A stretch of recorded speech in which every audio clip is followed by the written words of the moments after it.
Olá pessoal, bem-vindos ao nosso vídeo de hoje.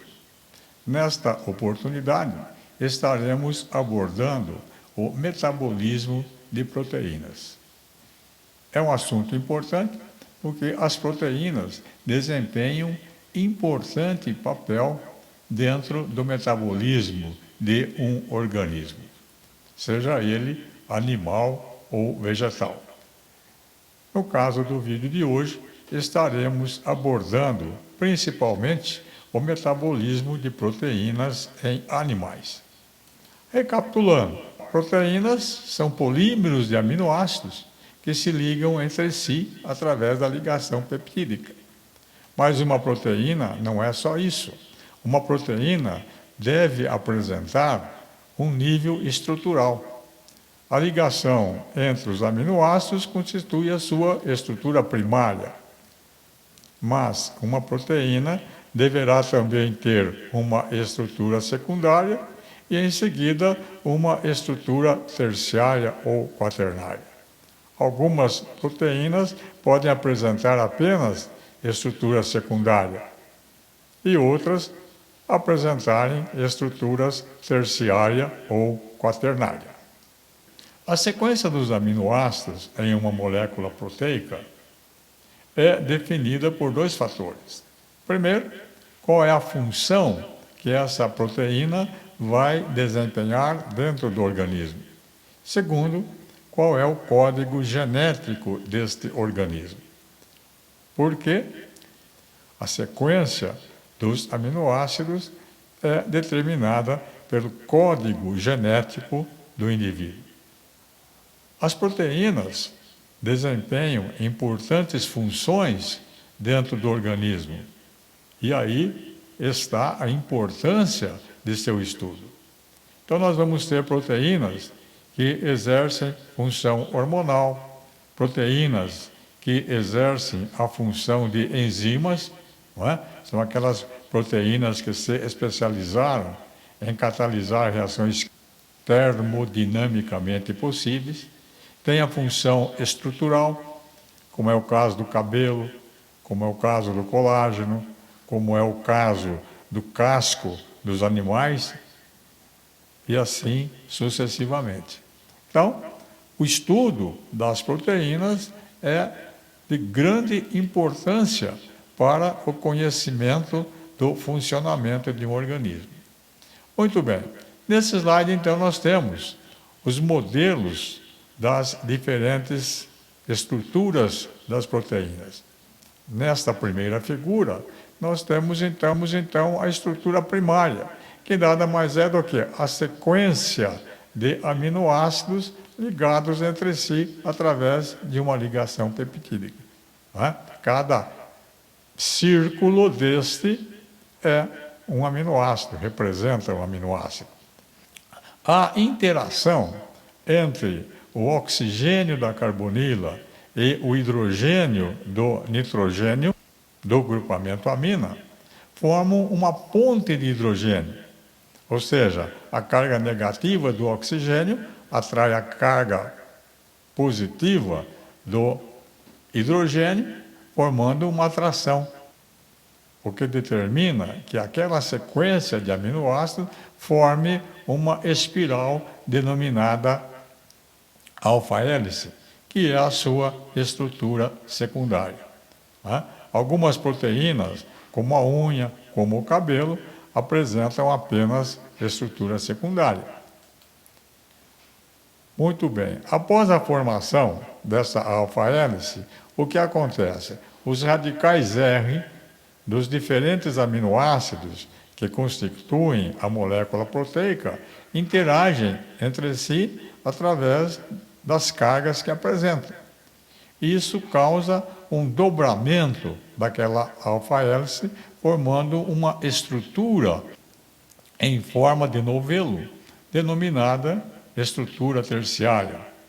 Finalmente, há algumas moléculas proteicas que têm na sua constituição ligações de proteínas. Nesse caso, nós temos então a estrutura quaternária. Então, nesta figura, cada coloração representa uma proteína. Vamos falar um pouquinho a respeito dos organismos heterotróficos, que é o principal objetivo de nosso vídeo de hoje.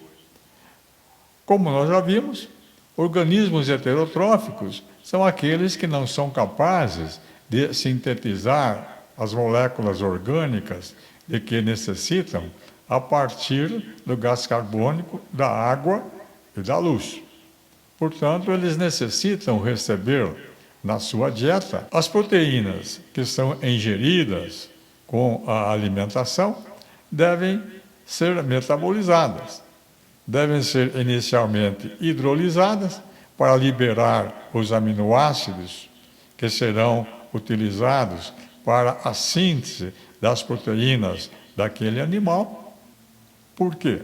Porque a hidrólise dessas proteínas vai liberar um conjunto de aminoácidos, ou conjunto daqueles aminoácidos que constituem aquela proteína, aminoácidos estes que serão reagrupados para a síntese das proteínas daquele indivíduo em função do seu código genético. Muito bem, vamos falar então um pouquinho a respeito da biodegradação das proteínas. Nesse slide, nós temos ali uma proteína, ela vai sofrer hidrólise em reação catalisada por enzimas denominadas proteases e vai dar o quê? Vai dar um conjunto de aminoácidos. Esse conjunto de aminoácidos pode sofrer dois caminhos. Primeiro, serão utilizados para a síntese das proteínas que irão constituir aquele indivíduo que ingeriu aquela proteína. E pode ocorrer um excesso de aminoácidos, ou seja, na alimentação daquele indivíduo foram ingeridos muito mais aminoácidos do que aqueles que ele necessita para a sua manutenção.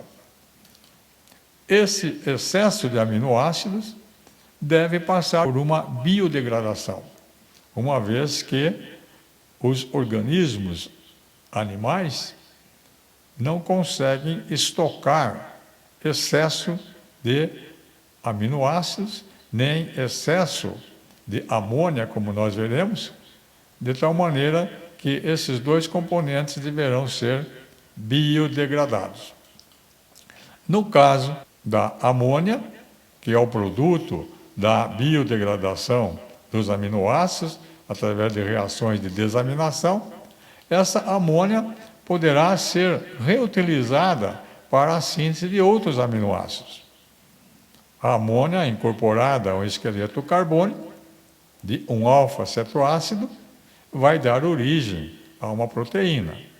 Ou, quando ela estiver realmente em excesso, não sendo necessária, ela vai passar por um processo de excreção na forma de uma biomolécula, que vai depender do tipo de organismo.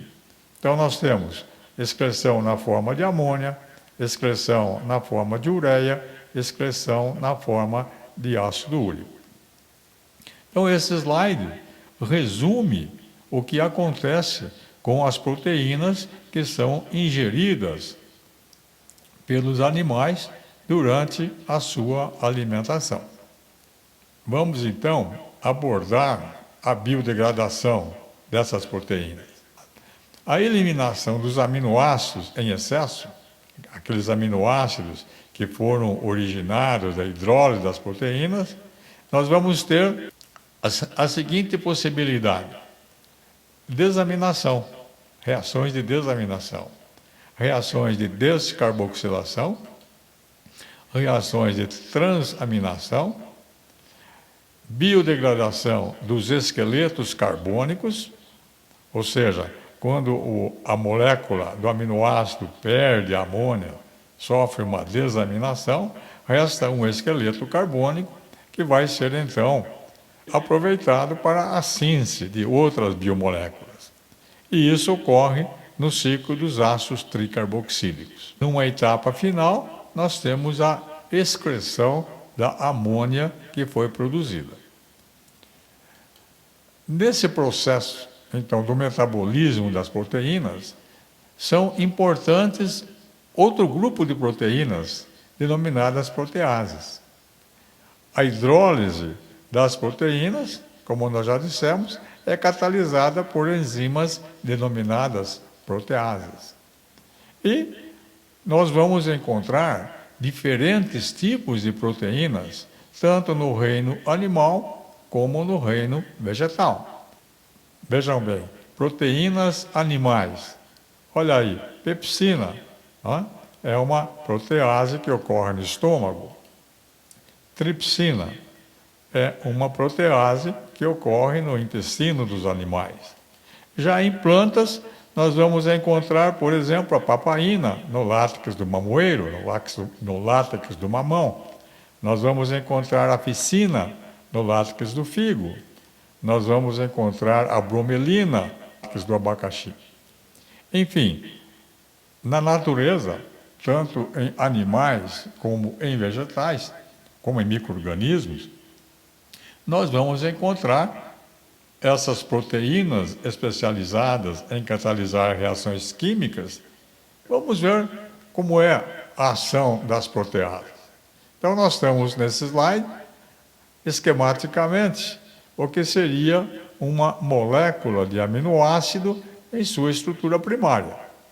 O que nós temos? Nós temos aí a ligação peptídica que ocorre entre a carboxila de um aminoácido com o grupamento amina do outro aminoácido. Então, essa é a chamada ligação peptídica. Sob a ação de uma protease, cada proteína tem a sua protease específica, vai ocorrer a hidrólise, com o rompimento da ligação peptídica, o hidrogênio da água vai restaurar o nitrogênio do grupamento amina primária, a hidroxila vai restaurar o grupamento ácido carboxílico do aminoácido. E como resultado, nós vamos ter então um pool de aminoácidos que faziam parte da molécula daquela proteína que foi hidrolisada. Então é assim que funcionam as proteases. Muito bem. Então, nós já vimos, ocorreu a hidrólise da proteína, vai ocorrer a liberação dos aminoácidos que constituíam aquela proteína. Alguns desses aminoácidos vão ser utilizados para a síntese das proteínas do organismo que está se alimentando daquela proteína, e o excesso de aminoácidos deve passar por uma biodegradação. Então, vamos lá. Tá? Olha lá, a biodegradação dos aminoácidos em excesso deve ocorrer por quê? Tá? Porque eles não podem ser estocados na forma de aminoácidos e nem excretados na forma de aminoácidos. Então, eles devem passar por um processo de degradação, que envolve reações de desaminação, transaminação, descarboxilação, e nos mamíferos essas reações ocorrem principalmente no fígado.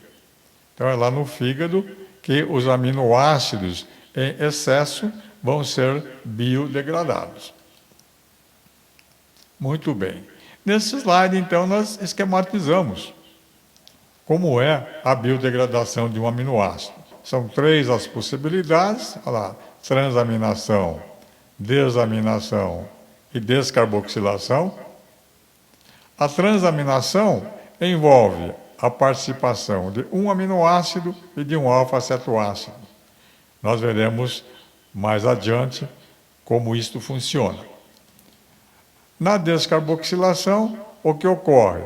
A remoção de gás carbônico da molécula do aminoácido. Esse gás carbônico provém da carboxila e dando como resultado uma amina. E, no caso da desaminação, ocorre a remoção do grupamento amina, que é liberada na forma de amônia, e com formação de um alfa-cetoácido.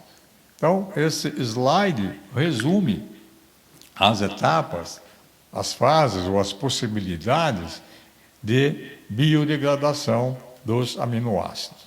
Vamos ver então cada uma delas. Olha aí a transaminação. A transaminação, como o próprio nome já sugere, trans, é uma reação que ocorre entre um aminoácido e um alfa-cetoácido. Esta reação é catalisada por uma enzima denominada transaminase. E o que ocorre? O grupamento amina primária do aminoácido é transferido para o alfa-carbono do alfa-cetoácido, transformando-o em um aminoácido, enquanto o aminoácido é transformado em um alfa-cetoácido. Trata-se, portanto, de uma reação de dupla troca. A amina sai do aminoácido e vai para o alfa-cetoácido, o oxigênio da carbonila sai do alfa-cetoácido e vai para o aminoácido. Muito bem. Esquematicamente, nós podemos colocar aí, olha, um aminoácido, de uma forma geral, a carboxila, a amina primária, o radical R e o hidrogênio, que completa a tetracovalência do carbono. Mas o alfa-cetoácido, olha lá, a carboxila, a carbonila e o radical R. O que vai acontecer? O grupamento amina e o grupamento oxigênio é que estão envolvidos numa reação de dupla troca. Na reação catalisada pela transaminase, olha lá, o aminoácido se transforma num alfa-cetoácido, enquanto que o alfa-cetoácido se transforma em um aminoácido. Então, esta é uma reação de transaminação e ela é uma reação muito importante no metabolismo dos animais. Por quê? Porque ela permite a síntese de alguns aminoácidos que, porventura, faltaram na dieta do animal, desde que o animal seja capaz de sintetizar esse aminoácido.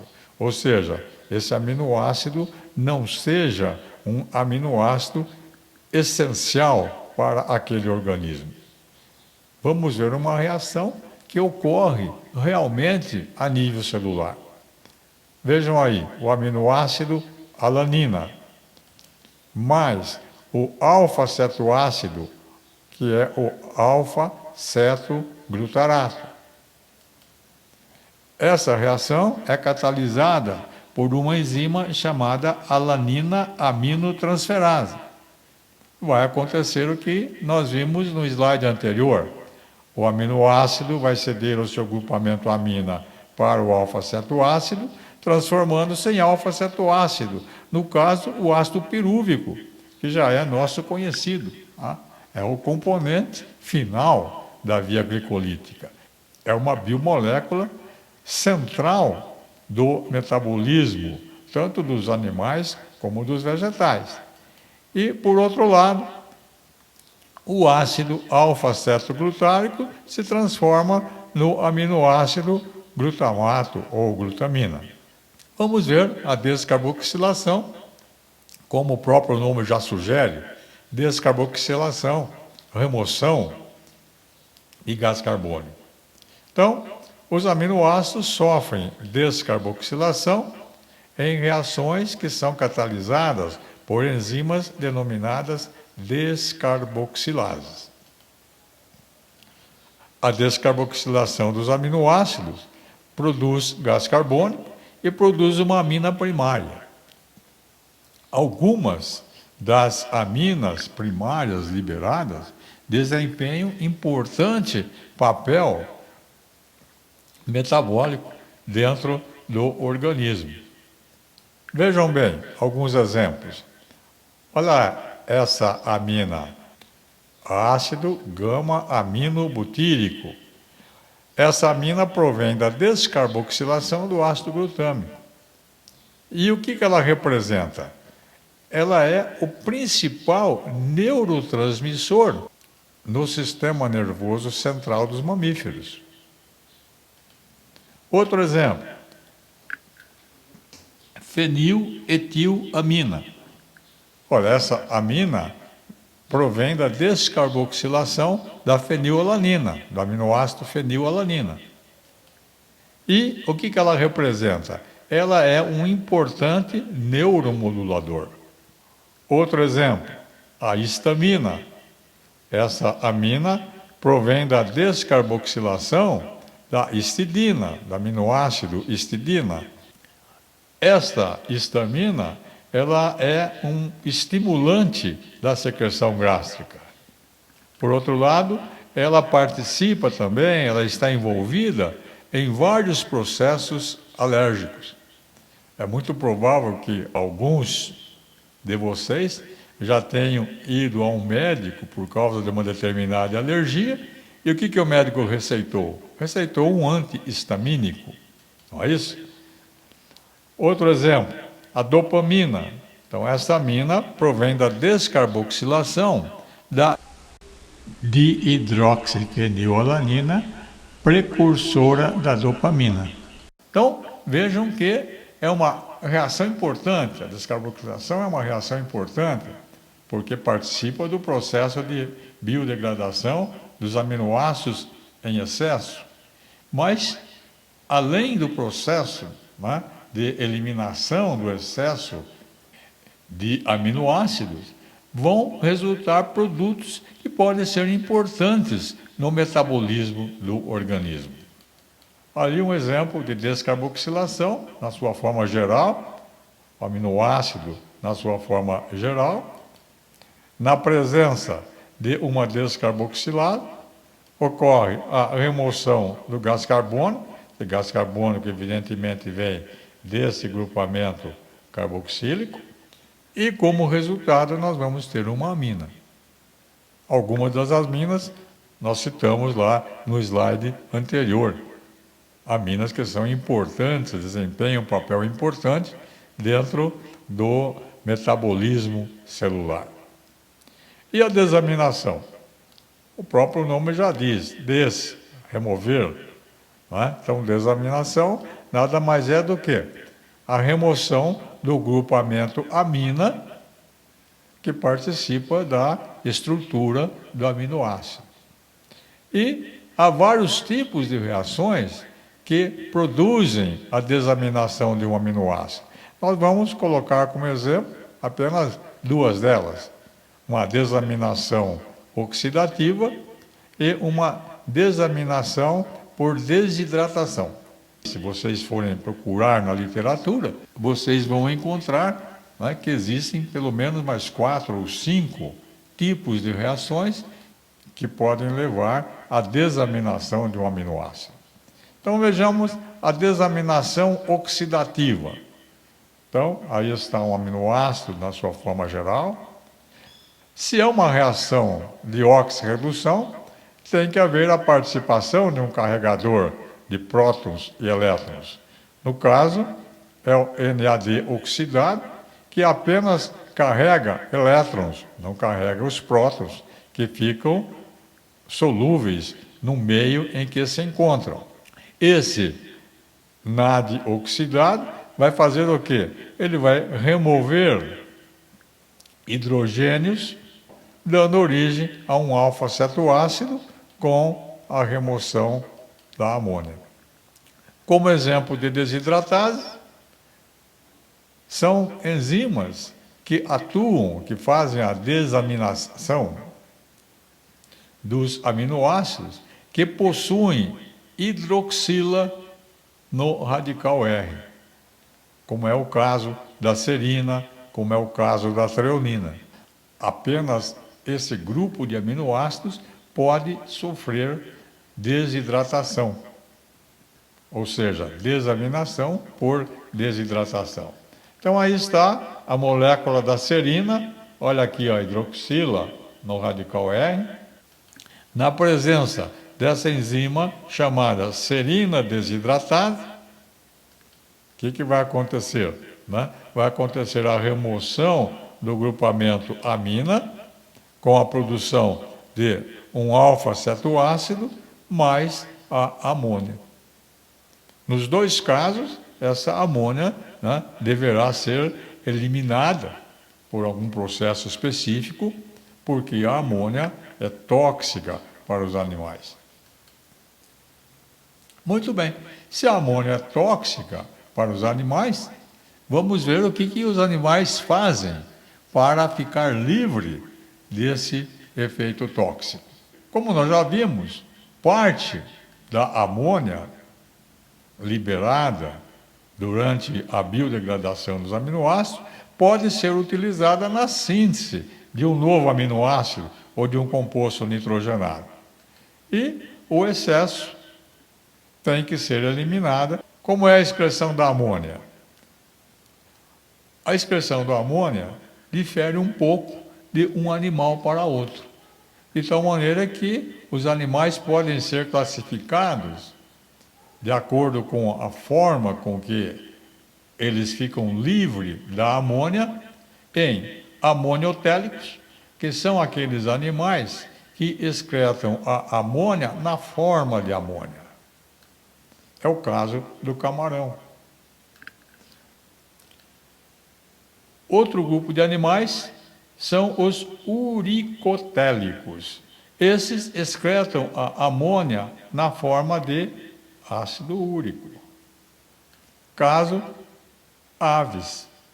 Esse ácido úrico pode ser, às vezes, produzido no mamífero, como o homem, por um distúrbio metabólico. E esse ácido úrico é tremendamente prejudicial à saúde, causando aquela doença conhecida com o nome de gota.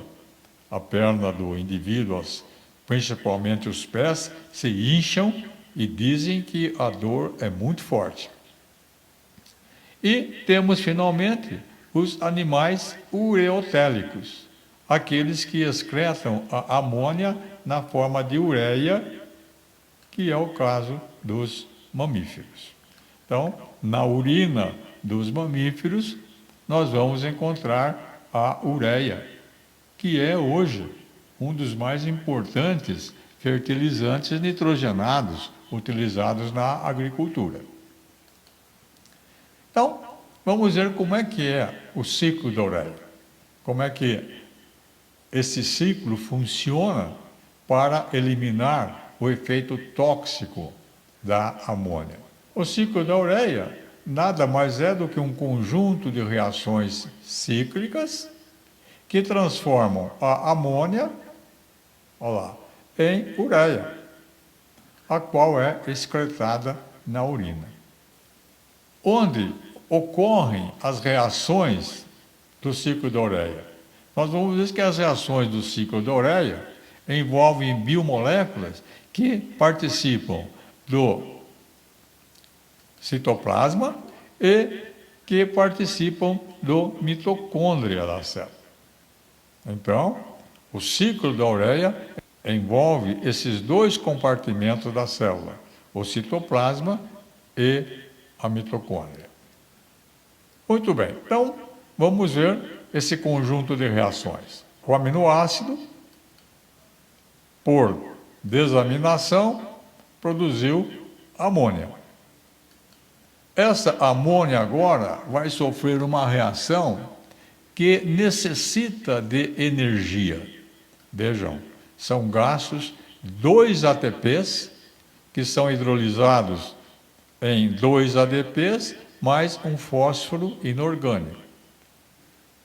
E o outro componente é o ácido carbônico, que vai reagir com a amônia e vai formar o carbamil fosfato.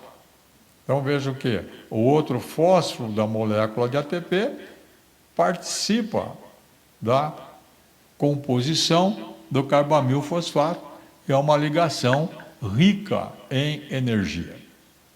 Muito bem. Esse carbamil fosfato agora vai reagir com um aminoácido chamado ornitina. Vejam, essa ornitina não é um aminoácido que você vai encontrar na constituição das proteínas. Não faz parte daqueles 20 aminoácidos que participam da constituição das proteínas. Dessa reação, vai ocorrer o rompimento da ligação do fósforo na molécula do carbamil fosfato e vai dar origem ao quê? A ácido fosfórico e a um outro aminoácido chamado citrulina. A citrulina também é um aminoácido que nós não vamos encontrar na composição das proteínas. Essa citrulina, ali marcando o grupamento amino que veio da amônia. Okay? Então, na molécula da citrulina, esse grupamento NH2 é que veio da amônia proveniente da biodegradação do aminoácido. Então, essa citrulina vai reagir agora com um outro aminoácido chamado ácido aspartico. Essa reação também é uma reação que exige energia. Então, vejam bem, novamente, a molécula do ATP, e agora hidrolisada em AMP mais pirofosfato. Isso significa que, em termos energéticos, foram gastas 2 moléculas de ATP. Por quê? Porque foram quebradas 2 ligações da molécula do ATP. E, como resultado, nós vamos ter uma molécula chamada arginosuccinato. Então, nesse arginosuccinato, ela marcando o grupamento amino que veio da amônia, olha ele aqui, e depois o grupamento amino que veio do ácido aspartico. Este arginosuccinato vai sofrer uma hidrólise e vai dar origem a ácido fumárico e vai dar origem à arginina. Então, vejam que o ácido fumárico já é o nosso conhecido lá do ciclo dos ácidos tricarboxílicos, que ocorre a nível de mitocôndria. Essa arginina vai sofrer uma hidrólise e vai regenerar a ornitina e dando como origem a molécula de ureia que vai ser excretada através da urina. Esse ácido fumárico, o ácido málico, lá no ciclo dos ácidos tricarboxílicos, vai dar origem ao ácido oxaloacético, que vai regenerar a molécula de ácido asparto. Então, nesse slide, nós temos o conjunto de reações que fazem parte do chamado ciclo da ureia. Qual foi a finalidade? Excretar a amônia originária da biodegradação do aminoácido, e para isso teve a ajuda de uma amônia, ou do grupamento amino do ácido aspartico, dando origem então à ureia, que excretou em uma volta do ciclo da ureia 2 grupamentos amina. Vamos ver nesse slide, que é uma repetição do slide anterior, apenas para colocarmos as enzimas que participam das reações do ciclo da ureia. Então, a primeira reação, amônia mais ácido carbônico, 2 ATPs mais fósforo inorgânico, dando origem ao carbamil fosfato, e a enzima que catalisa esta reação é a carbamil fosfato sintetase. Em seguida, o carbamil fosfato reage com a ornitina e a enzima que catalisa a reação é a ornitina transcarbamilase. Na reação da citrulina com o ácido aspartico, a enzima que participa é a arginosuccinato sintetase.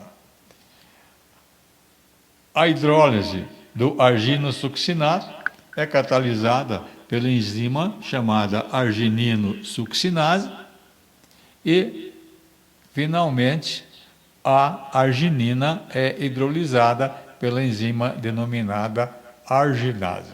Então, apenas para conhecer, e é importante conhecer as enzimas que estão envolvidas nos diferentes ciclos, porque essas enzimas podem ser inibidas por uma determinada substância tóxica e causar problemas na excreção da ureia, ou na produção da ureia em mamíferos. Nesse slide, que também é uma repetição dos slides anteriores, nós vamos fazer o quê? Um balanço do ciclo da ureia. O que é isso? O que entrou e o que saiu. E qual é a conclusão que a gente chega sobre esse ciclo. Então, na primeira reação, olha lá, entrou amônia. Depois, essa amônia permaneceu no carbamilfosfato, permaneceu na citrulina. Entrou agora uma outra amônia do ácido aspartico, que apareceram as duas no arginosuccinato, que apareceram as duas na arginina e apareceram as duas na molécula de ureia.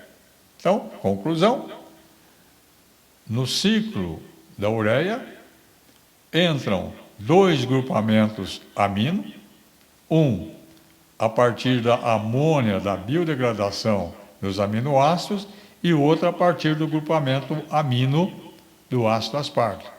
E são excretados dois grupamentos amino na molécula da ureia. Entram dois, saem dois.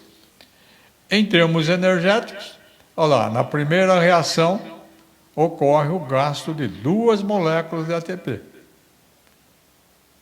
Na reação da citrulina com o ácido aspartico, apesar de aparecer um ATP, nós já vimos que equivalem a 2 ATPs, porque ocorreu a hidrólise de 2 fósforos do ATP, liberando a AMP mais pirofosfato. Portanto, em termos energéticos, o que aconteceu? O ciclo da ureia teve um gasto de 4 moléculas de ATP. Então, vamos colocar isso em um resumo. Lá, balanço do ciclo da ureia. Excreção de amônia. Lá, são excretados 2 grupamentos NH2 por volta do ciclo e na forma de ureia. Origem da amônia, uma é a amônia livre, que se originou na biodegradação do aminoácido, e o outro é o grupamento amino do aminoácido ácido aspartico. Com relação ao ATP, são gastas 4 moléculas de ATP por volta do ciclo da ureia, para que ocorra a síntese de uma molécula de ureia. Portanto, a relação ATP-ureia é de 4 para 1. Destes 4 ATPs, 2 ocorrem na síntese do carbamilfosfato e 2 ocorrem na síntese da arginosuccinato. Portanto, o ciclo da ureia é altamente endergônico, ou seja, altamente dependente de energia. E essa energia que o organismo gasta é necessária para que ele fique livre de um possível efeito tóxico causado pela ingestão de uma quantidade de proteína em excesso. Ok, pessoal? Com isso, com esse vídeo, nós fizemos uma passagem pelo metabolismo das proteínas em animais. Espero que esse vídeo tenha sido útil para você, de alguma maneira, e se realmente o foi, passem lá no YouTube e deixem o seu sinal de positivo. Aviso, por outro lado, que no meu canal do YouTube, a partir de agora, estarei colocando periodicamente temas ligados à química, ligados à bioquímica, ligados à fertilidade de solo, ligados à nutrição animal, visando colaborar com aquele pessoal envolvido na agricultura, envolvido na produção animal, envolvido em zootecnia. Ok, pessoal? Até breve, se Deus quiser.